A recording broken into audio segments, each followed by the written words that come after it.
Welcome back to the Scholar Wealth Podcast. Today, we're looking at the financial and family considerations behind buying a childhood home abroad. It is a mix of cross-border planning, rental economics, and navigating family expectations.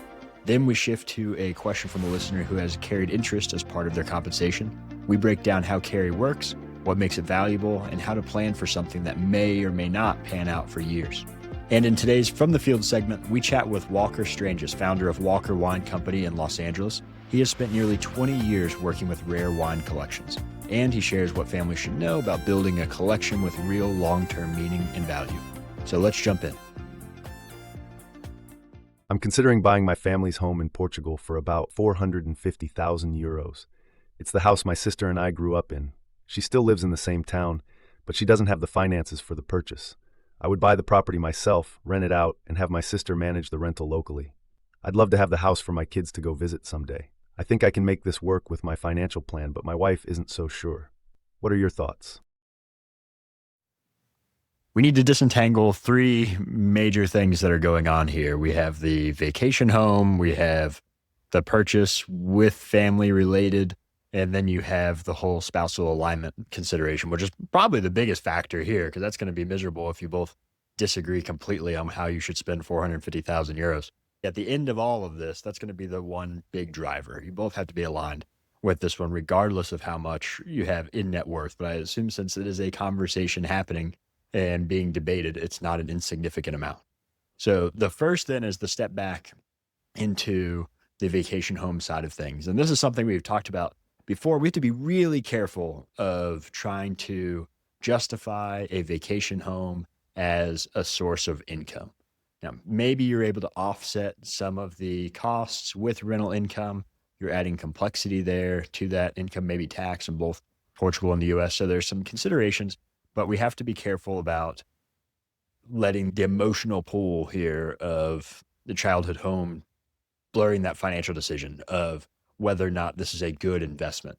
And the question typically starts with, would you go buy a rental house right now in Portugal if it wasn't your childhood home? And if the answer to that question is no, then at least we can be honest that this has nothing to do with an investment decision. And this has everything to do with just purely emotion of you wanting to own the childhood home, which is not necessarily a bad thing. That's important step one, right? It's probably going to help with all the other steps that we deal with, as well as having that knowledge of whether or not this makes any financial sense whatsoever. So if we go through that and you say, you know what, it is emotional. So what are the costs associated with this? The cost of this is going to be possible tax complications, definitely bringing into different complexity when it comes to legal and tax layers. Owning international property, having income abroad always adds complexity. So there's an added cost there. The one that worries me even more, though, is that you're planning to manage this through your sister and having her involved with this. Anytime we start getting into any business relationship with family, that requires clear expectations and compensation right up front. Everyone's got to be on the same page. And I would add a different layer for you in that this isn't a rental house that you're buying down the street from you that your sister's going to manage. And if she decides one day that she doesn't want to manage the house anymore, that you could say, well, that's not a big deal. I'll manage it, or I'll hire somebody to manage it. You don't have that option. So unless you're going to pick up and move to Portugal, the next question is, if she decided not to manage it sometime in the future, would you be okay still owning that home and hiring someone to manage it out of Portugal? And we're getting into these layers of complexity, and they're these what if scenarios, but the reality is you're not renting a house for the summer. You're buying a house that you're going to have to deal with these situations. And the odds of your sister managing it forever are low. And the odds of the rental income being high enough to actually make this a positive investment is low. So we have to deal with the economics around the opportunity cost there. If this is 450,000 euros leaving your account, how does that impact your ability to spend and do all of the other things you're looking for in your financial plan? If that's irrelevant, then that's fine. Then if we can just drop 450,000 euros from the portfolio, not a problem from an opportunity cost perspective. And maybe you'll be able to sell it later on if you needed to. The other consideration that always comes in is the kid's going to visit it someday. Typically, the strategy is you find a house that you're going to consider kind of a kid trap. You're going to go buy the beach house or the lake house. And as they get older, it's hard to pass up going to the lake house or the boat and all of this for free because mom and dad own it. In your situation, you're adding some other levels of complexity here that you just have to go internationally to go to the house. And depending on what kind of childhood you had, I don't know, this may be a lake house or a beach house type scenario. But if it's not, you have to start weighing whether or not that is an effective kid trap and how many times your kids are going to go over there. Is this a one time situation where they go to your childhood home and see it and get to say, wow, this is where dad grew up and all of that's fine? Or is this a place where they're saying, this is great. I'm going to go back 2 times a year and we're going to make the most of this vacation home. In most cases, when we're dealing with this type of situation, especially abroad, it ends up being the former and it's more of a 1 or 2 times trip. And it's more for the emotional benefit for you owning the childhood home, which again is not necessarily a bad thing. We just can't start to rationalize the decision with other types of reasons besides the fact that you like to own the childhood home as well. So when we mix all that together, I don't think it's necessarily a bad idea as a context of the entire financial plan, but there are a heck of a lot of things going against it. So you really have to start weighing whether those benefits are worth all of the, not only the current negatives, but the potential negatives that can come from this of just the uncertainty of property abroad. And now on to our next question. I recently moved into a principal role at my firm, and part of my compensation now includes carried interest in our newest fund. The fund size is about $800 million, dollars, and my share of the carry is small but meaningful if the fund performs well. The vesting schedule is 4 years, payouts are years away, and I'm trying to understand how to plan around it. When you look at carried interest, we have to keep in mind as you're doing that carried interest is not guaranteed.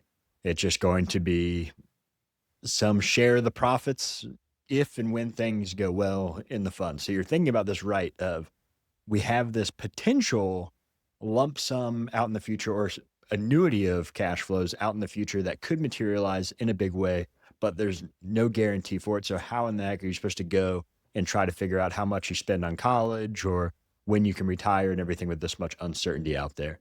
And part of that is purposeful. As you're aware, the reason carried interest is given is it's a great way to lock someone into the team. Your principal in the firm, they're going to go and have all this carry that you have out in the future.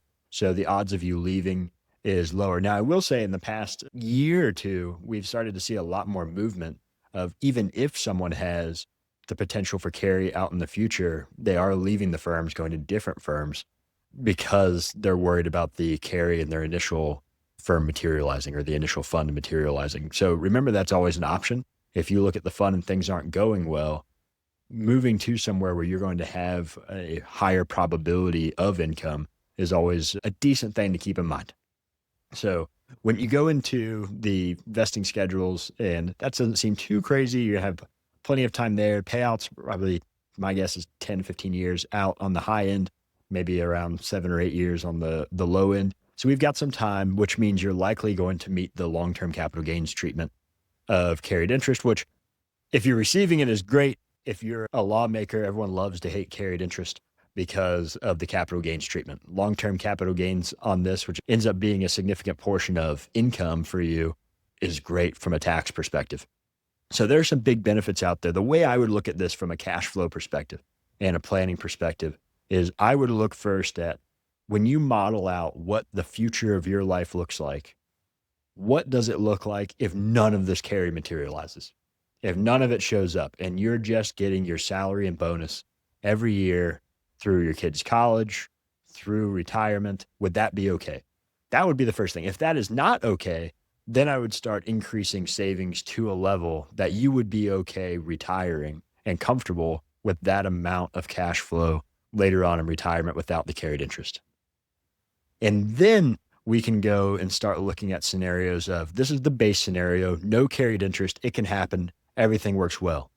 And then we can shift and say, what would it look like if we were to receive carried interest? And what are the main goals that you would have at that time? Because what I've seen done before and tends to work out is we can look at it as a scenario of if this is the base scenario, no carried interest, what are the goals? Maybe it's a vacation home. Maybe it's early retirement, something along those lines. Then we can look at it and say, how much would be required for you to be able to achieve level A goals? And then what would be level B goals that we're dealing with? And having that set up gives you a little bit more understanding of what the impact of that carry would be as it materializes, and also give you a little bit of the, year one or year two of carry starts to come out. You're starting to get payout on those scenarios. Now money's coming in, probability of getting the rest of the money increases. So at that time, we're a little bit more comfortable with you going to spend some of that money. Maybe not the retirement, because you'll likely need that for the carry anyways, but the vacation home or increased spending, anything along those lines.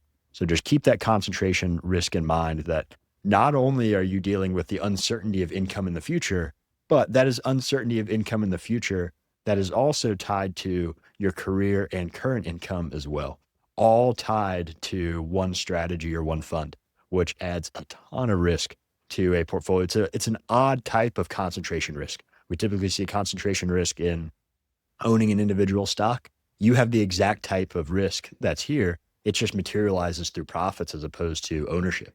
So if that fund doesn't do well, that may put your current income and current career in jeopardy, as well as your potential income in the future in jeopardy as well. So I don't like when we have that correlation between human capital risk and financial capital risk, which is what you're dealing with. So planning for everything on a base scenario without carry is how I would start as a base round of modeling, and then building up a good amount of security around that in cash to balance out what you have right now is a lot of positive long tail risk on the good side. So to balance that, we probably want to start adding a little bit more to the, whether it's the fixed income or lower risk side as well, to get you back to something that looks or resembles normal when it comes to a distribution of returns. And for today's From the Field conversation, we explore the world of fine wine collecting and what families should keep in mind as they build, store, and eventually pass on a meaningful cellar. Today, we're joined by Walker Strangis, founder of Walker Wine Company, a fine and rare wine advisory firm based in LA. Walker has nearly 2 decades of experience working with some of the most valuable wine collections in the country, and is here to talk about how families can think about fine wine, not just as an asset, but as a passion and a legacy. Walker, welcome to the Scholar Wealth Podcast. Please tell us a little bit about yourself, your background, how you got into this business. I got into the wine business after struggling in the entertainment business, was exposed to wine mostly through family, but nothing serious, and was curious and started studying. And that led to finding myself working in the auction business on the wine side, starting at Christie's in 2006, and then haven't looked back. Sort of stayed in the auction business a long time, loved wine, loved that specific area of wine. And the auction experience was also interesting because it puts you around a really well-informed clientele, tends to be extremely knowledgeable. So I was around people who I could learn quite a bit from, and then went out on my own and started my retail business in 2015. The Bonhams, they were letting quite a few people go during a period, 2015 roughly. They were kind of scaling down the business, and I took that as an opportunity to go out and start my own retail business. And now I've got that and a wine storage business. So with all this experience around all these really rare collections, a lot of wines and collections that most people would never get a chance to see, when you look at this, how should families think about building a fine wine collection with true lasting value, both on the financial side and the personal side, the legacy side? Yeah, it's tough. I think that building a collection as an asset, as a family asset, it's something that has value beyond just opening things at the table. It's a tricky thing to approach. Everybody has their own totally subjective, likes and dislikes. What do they want to accomplish? So what I start with is making sure that you are buying things that you enjoy drinking. They matter to you in a way that's not just viewing wine as a commodity. Because if you do just come at it with that in mind, I think it's easy to make missteps. You're going to find yourself sitting on a large portion of your cellar that you don't enjoy and probably won't go up in value, or may not. I think that starting with it as a passion that you enjoy, that's meaningful, safeguards you against where the market may go. If you're going to view it as more of like building an asset, in addition to what you like to drink and share with your friends and family, you want to buy in serious quantity, meaning in case quantities or sixes when available, but buy something that will be easy enough to assign a value to later and will retain its value. You don't have to buy multiple cases of every single wine, but I would have tried to avoid buying ones and twos or broken cases as a very sort of general approach. Some bottles are only available in ones and twos, smaller quantities, certainly large formats, but things like the best Burgundy in the world, let's say that there are 30 world-class Burgundy winemakers that you would want to collect. You probably won't get them in serious quantity. But when we start to talk about things that retain their value, it's Bordeaux and in case quantity from known producers. But that starts to get into treating it more and more like a business or a commodity. And I urge collectors to really follow their passion. And that may change over time. If you've got a young family and you're starting out to collect, your palate will change, your ideas about wine will change. So I would say start small, really get into the weeds a little bit, build a community of people who are drinking different things and similar things, share the opportunities, build your knowledge, and really focus on the things that you enjoy, because at the end of the day, that's what you're going to be left with. Wine, right now, the values, we're seeing extraordinary numbers, but I think that a lot of the amazing value growth or the increase in prices, it's just not sustainable. And we've seen the biggest changes probably have already occurred. I think that some of the things we were seeing in the market in 06 and 07 and 08 was a great time, but there were prices there. You bought it, if you were buying an active at that time and you sold it now, you're going to go through a massive growth. You're going to realize huge gains. But if you started buying 5 years ago or 6 years ago, I don't think that we're going to see the same kind of growth across the market as a whole. So building a legacy, the foundation, what you like. So talk to me a little bit more about that. A lot of it is based on subjective preference of the types of wine, collect what you like. What would make you say this is a good collection? Because there's got to be some objective portion of it that would make it go to an auction. Because I can't imagine somebody puts their wine collection up for auction. You're just kind of fingers crossed somebody in the audience likes the same wine that you like. When we're talking about wines that you would collect, we're really talking about a very small percentage of the total wine world in terms of production. So there are maybe 500 wines in the world that are most heavily traded. Most of them objectively are very well made and they're good. They may not be the thing that I like. You can approach building a cellar also with that in mind, that you may not necessarily emotionally connect with the wine, but you realize that there's value in it. And that's where I think it gets a little bit tricky. I advise people, look, if you have fallen in love with Spanish wine and Italian wine on the red side, and you do not really enjoy Bordeaux, you can still buy great Bordeaux from great top producers and understand that the value will be there. They probably won't go down in value, but is there real growth? There's value to be had there, but if you don't enjoy drinking it, then you're sitting on something that the value may not go up. Maybe it outpaces inflation a little bit, but not enough to make it worth your carrying cost. And you laid money out for this. I think it's a much better idea to focus on the wines that you enjoy drinking, but just buy the best version of it. If you are focusing on champagne, please don't buy even the best bottle that you can get at Ralph's or a grocery store. Buy the best that you can find through your local brokers and know that you've got something that will get better over time and will probably go up in value, but that you deeply enjoy. There are certainly collections that you walk into the room and there's a head scratching moment where you've got wines that are not really connected, but there's value, and those things will sell. They do well at auction, whatever they may be, as long as they were purchased and well stored. Provenance is great, but do they really find an audience? It's these single owner sales that have a real story to tell, that communicate passion, that communicate insight, that achieve the highest prices. Anytime we're talking about collections, the passion part seems to be the hedge against the lack of investment return. If you don't have the passion aspect, then you're just banking on a return. Right. I think you nailed it, that you're missing something there. And You mentioned legacy and this idea of estate. How do you see families incorporating these collections into estate planning? It's usually quite messy. And I wish that more families thought about this impact earlier. Oftentimes, the heirs don't have the same kind of passion and same understanding of the collection that they're then coming into. And it's a sad moment. It's a sad moment for the person in my seat that loves and appreciates what the wine is.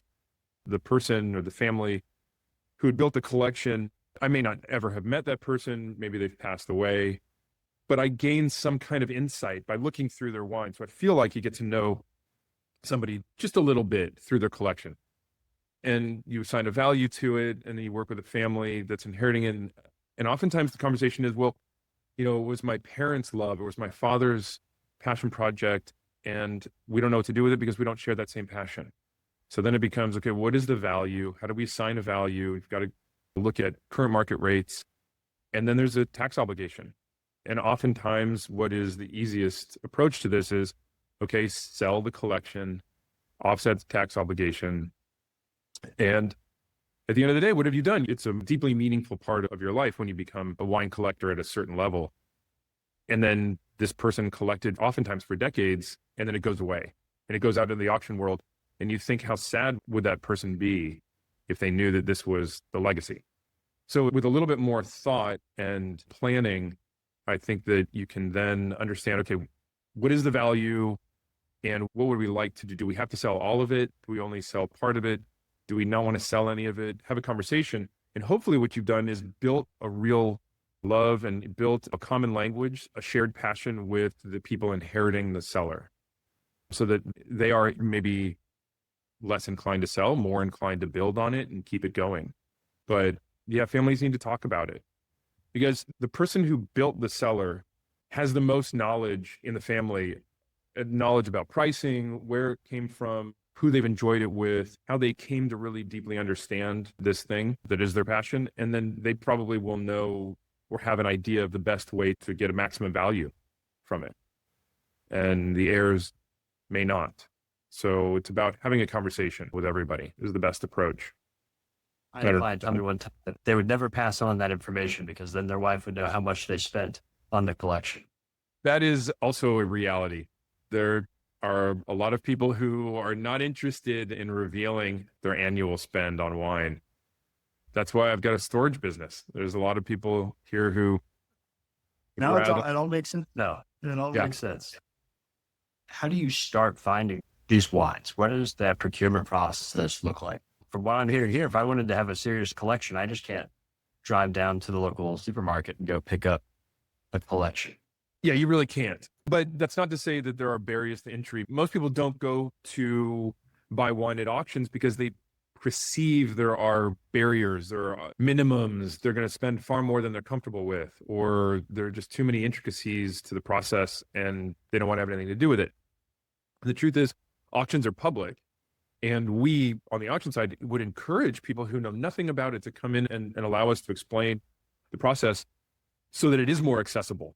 But outside the auction world, you can develop a relationship with a local wine broker. And I would say that every major city in the US and a lot of smaller cities in the US have knowledgeable people who are local to them, either because there were qualified wine directors or somms or people who've been in the wine business a long time who bring a lot of knowledge, are anxious and happy to share that. So go and develop a relationship with, like here in LA, you've got the Wine House, you've got K&L. There are a lot of places full of incredibly knowledgeable people who will help guide that depending on what you want to achieve. So it's more than just going to the local liquor store or your grocer, because you're not going to find the kinds of wine that hold their value, go up in value at locations like that. Wine Searcher is the great equalizer. There's a lot of information online. So go onto a site called Wine Searcher and start poking around, start reading about what sounds interesting. What wines have you had recently that you enjoyed? And then start to do some research. What else is out there that's similar? And start to understand producers and regions and vintage variation. And these things all sort of come together. And then you can start doing some investigating on how do you source these wines. And they're accessible. They're accessible to everybody. Everybody's online. My retail is online. And there are a few people who are in a position such as myself where we really enjoy the conversation and helping people build a collection that expresses their interest, but really is personal and more meaningful to them in the long term. I would say don't just start throwing darts at a board, walk in and start buying the most expensive bottle that you see and think that you're doing the right thing. You're not building with any purpose. But I think it's also important to develop a relationship with somebody who understands what your goals are. I may like certain things that you don't, and you may like certain wines and regions producers that I don't really care for, but that doesn't mean that I should steer you away from them. It just means that we should have an informed conversation to make sure that you really know what you're getting and to know the full picture. People will stay in their lane because that's what they're comfortable with. A lot of collectors will only focus on either California or Bordeaux because that's what they were raised on or that's what they're comfortable with, and they don't want to have anything to do with other regions. And I think that's a shame. You want to have somebody around you or a group of people. Tasting groups are wonderful, but people who will help broaden your knowledge base. So it's a long-winded way of saying that there's information out there, but you really, I think, should have a relationship with somebody, a retailer who can help you because they're out there. The searching and the research is a lot of where the passion comes from, right? That's the exciting part of the search. I have a ton of old catalogs from my auction days, and I took a look at some of the estimates of some high-end collectible wine from 20 years ago versus where they are today. And then where things were also about 6 years ago and where they are today, as a way of highlighting that the changes that people talk about wine, collectible wine outpacing the Dow and all these amazing performances. And a lot of that has now been taken out of the market. Those price increases are probably not going to happen again because there was such a fervor, such intense enthusiasm coming at the market, really when the Chinese tariffs came down. So the Chinese market opened up and that changed everything fundamentally. And then even before that, were new highs in the market starting in about 07, 08, maybe a little bit before that. But that's when we saw extreme changes in the market. Prices were skyrocketing. And I remember the discussions at that time were really centered around, is this sustainable? What are we witnessing? And people with sellers wanted to sell because they wanted to capture this amazing energy and these prices. And everybody sort of was waiting for those prices to start to tick down, and it never happened. And then all these sellers started to come out, and we would see amazing, rare bottles from all over the world were coming into the auction market, and people were paying huge sums.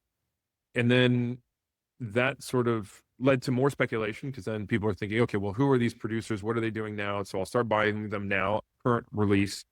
So you start to buy 9s, 10s, 11s, 12s in the market, buy them on release, and then hold on to them for 10 or 15 years, which is where we are now, and expect them to achieve that same kind of price growth. And you just don't see it. And now even today, if you were to buy Bordeaux on Premier, it is a wildly different market than if you were to have purchased on Premier in the 80s. You would have experienced a 4x growth if you bought on Premier in the right kind of vintages in the 80s and sold them today. But if you buy it today, you're never going to see that kind of growth. The market just doesn't bear it out, and prices, certainly on Premier, will come down. So instead of buying a year and a half or 2 years before the wine gets released, thinking that you're buying it at a value, I tell people just to wait till they hit the market because then they're usually going to come down a little bit. This is Bordeaux specifically. They're going to be a little bit lower than the on Premier prices. So why not buy it then and it's in the market? And that would be for the consumer. For the collector, you have to be really selective. The market has just changed so much that I think that it's even more important now to focus on just buying what you like to drink, because we're not going to see the same kind of growth that even in the 90s, if you were buying in the 90s and you sold today the right kinds of wine, you would have made a very nice return. With some exceptions, it's just not possible today. We're not seeing that. I know you don't have a crystal ball on that, but are there any wines you're looking at now and say, if there was one that may go up in value that would go against that trend? It's not tapped out, but it's within regions and producers and names that are very well established. It's primarily in Burgundy and in Champagne. There are certainly things that you could chase in Bordeaux, but it's primarily Petrus, Le Pen, Ozone. They're known quantities. I think where the real opportunities are in Burgundy. But we're talking about so much speculation is driven by a perception of scarcity. In Burgundy, there's actual scarcity. You may find a wine where a winemaker made a single barrel of something, and that's for the entire world. In Bordeaux, you're looking at 100,000 bottles. That just doesn't exist in Burgundy. So yeah, I think that the known names in Burgundy are the things to buy and to hold on to, because there is always going to be growth. There will always be demand, regardless of where the global economy is or what's in favor and what's not in favor. There just is not a lot of it. And then even within Burgundy, there are some things that they're not meant to age. There are really wonderful wines that you should not buy a lot of, only if you're going to drink them within a couple of years. But I would say within Burgundy, there are those names and there are those regions, those producers, those vineyard sites that are a safe bet. That's where I would focus. Perfect sense to me. As an economist, we like scarcity. As we wrap up today, kind of listen, if someone's listening to this, they say, I'm going to go online, I'm going to start doing some research. Give us one or two. What are the tips out there? So foremost among the mistakes people make, and this reveals a lot about me, don't chase scores. Don't go out and see a 100-point score that somebody assigned to a wine and think that that is the right thing for you to collect. And then related to this, sort of on the flip side, is don't be afraid of some wines that either don't have scores or get lower scores from critics because their palate is not your palate. There's a whole market for wines with considerable age on them. And let's just say that that's wines more than 20 years old. I think that there's a very serious part of the collecting community, passionate wine collectors who look for those things, who want them. They will pay a premium for wines with age with great provenance, because that's critical. And a lot of people who are just beginning the process will say, oh, this critic thinks that old wine is no good, or I don't know anybody who's drinking those things. It can't possibly still be good. So you have to do your own research and be informed. And I think another common mistake is going too heavy into one area, one region, one producer, before you really know what you like. It's a common mistake to start buying Bordeaux in California. Let's just say California cabs in the last 10 or 15 years are a very different animal than they were 30, 40, 50 years ago. I see a lot of people who will spend a great deal of money on California cult wines that they either won't enjoy in the fullness of their time drinking and enjoying wine. Their palates will change, and these wines can be a little bit assertive, to put it mildly. And if you like those things, great. But understand, don't go too heavy into any one category, because your taste may change. You may move away from something. And Napa is one of those areas that people tend to go really heavy in, and then they discover over time that they're not in love with it anymore. So take your time and be purposeful with it, but allow your palate to change.